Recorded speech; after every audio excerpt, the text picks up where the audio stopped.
మెదక్ నియోజకవర్గ ప్రజలారా, SUCI communist party ఈసారి పార్లమెంట్లో పాల్గొంటా ఉంది. అయితే మనందరికీ తెలుసు, ఈ ఎలక్షన్లో అనేక పార్టీలు మన ముందుకు వచ్చాయి. ఉదాహరణకి ఓ బీజేపీ కావచ్చు, ఒక కాంగ్రెస్ కావచ్చు, ఒక బీఆర్ఎస్ కావచ్చు, ఓ బీఎస్పీ కావచ్చు, ఇతర ఏ పార్టీలైనా ఈరోజు మనకు పార్లమెంట్ ఎలక్షన్లో పాల్గొంటా ఉన్నాయి. అయితే ప్రజలారా, కాంగ్రెస్ పార్టీ స్వతంత్రం వచ్చినప్పటి నుంచి ఒక 50 సంవత్సరాల పైనే దేశాన్ని పరిపాలన చేసింది. అదేవిధంగా బీజేపీ పార్టీ ఇప్పుడు 10 సంవత్సరాల నుంచి పరిపాలన చేస్తూ ఉంది.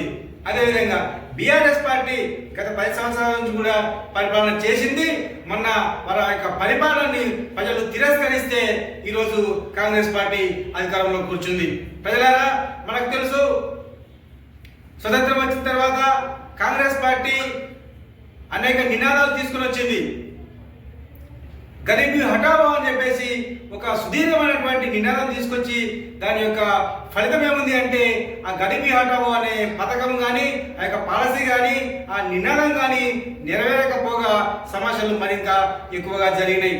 అదేవిధంగా ప్రజలారా, బీజేపీ పార్టీ నరేంద్ర మోడీ గారు నేను ఒకరిని తిననివ్వను, నేను తినను అని చెప్పినటువంటి మోడీ ఈరోజు ఆదానికి ప్రభుత్వ ఆస్తులన్నీ కట్టబెట్టిన సంగతి దేశ ప్రజలందరికీ తెలుసు అన్న సంగతి నేను విజ్ఞప్తి చేయదలుచుకున్న ప్రజలారా. అదేవిధంగా చూస్తే ఇదే బీజేపీ పార్టీ ప్రతి అకౌంట్లో 10 లక్షల రూపాయలు వేస్తానని చెప్పేసి ఒక వాగ్దానం చేసి ఉన్నాడు. అదేవిధంగా భారతదేశ యువతకు సంవత్సరానికి 2 కోట్ల ఉద్యోగాలు రిలీజ్ చేస్తా అని చెప్పేసి కూడా వాగ్దానం చేసి ఉన్నాడు.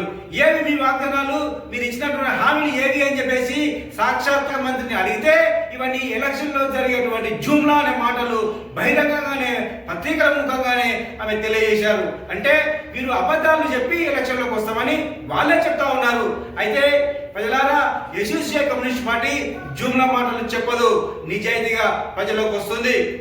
అదేవిధంగా ఈ బీజేపీ పార్టీ ఈరోజు మత రాజకీయాలు చేస్తూ ఉండి మతానికి కులానికి చిచ్చులు పెట్టి ఈరోజు విభజించు పాలించు అన్నటువంటి ఒక సూత్రాన్ని ఈరోజు భారతదేశంలో ఇంప్లిమెంట్ చేయడానికి వాళ్ళు చాలా ఛాయశక్తిగా కృషి చేస్తూ ఉన్న సంగతి మనం అందరం గమనిస్తూ ఉన్నాం ప్రజలారా.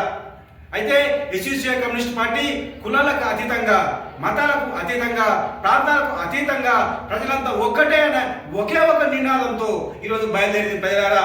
అయితే ఎస్యూసీఐ కమ్యూనిస్ట్ పార్టీకి మీరు మద్దతు ఇస్తే, మెదక్ పార్లమెంటు అభ్యర్థిగా నన్ను గెలిపిస్తే మీ సమస్యలపైన, మెదక్ పార్లమెంట్లో ఉన్నటువంటి అనేక సమస్యలపైన ఉద్యమం చేయడానికి, ప్రజల వాయిస్ పార్లమెంట్లో వినిపించడానికి అవకాశం ఉండదు.